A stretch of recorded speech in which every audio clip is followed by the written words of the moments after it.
প্রত্যেকটা দেশ, প্রত্যেকটা গ্রাম, প্রতিটা জায়গায় যারা ইমানদার যুবক থাকবে, যুবকদের কথা এই জন্য বলছি তার কারণ তাদের হায়াত থাকবে ইনশাআল্লাহ, আল্লাহ চাইলে। ইমানদার ইমানদীপ্ত যুবকরা ঐক্যবদ্ধ হবে ইনশাআল্লাহ আগামী দিনগুলোতে। কার নেতৃত্ব হবে, কিভাবে হবে আমি জানি না, আমি এতটুকু জানি তারা হবে। কারণ আল্লাহ রাব্বুল আলামিন তার নবীর মাধ্যমে জানিয়েছেন, এই বাংলাদেশ বলেন, পাকিস্তান, আফগানিস্তান, এই পুরো জায়গাগুলো, ইন্ডিয়া, এই জায়গাগুলো থেকে যুবকদের অনেক কাফেলা আসবে এবং তারা ইমামুল মাহদির সাথে যুক্ত হবে। আর ইমামুল মাহদিকে আল্লাহ রাব্বুল আলামিন এই উম্মার ত্রাণকর্তা হিসেবে বের করবে, যার হাতে মুসলিমরা বায়াত করবে এবং তিনি মুসলিমদেরকে সাথে নিয়ে এদের বিরুদ্ধে যুদ্ধ করবে। এবং এই যুদ্ধে প্রথম দিকে মুসলিমরা অনেক পরাজিত অবস্থায় থাকবে, অনেক মুসলিম মারা যাবে। আল্লাহ রাসূল বলেছেন 3 ভাগের 1 ভাগ মুসলিমই শহীদ হয়ে যাবে।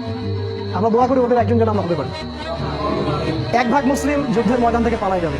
নবীজি বলেছেন এদেরকে আল্লাহ কখনো মাফ করবে না, আমরা ওদের অন্তর্ভুক্ত হতে চাই না।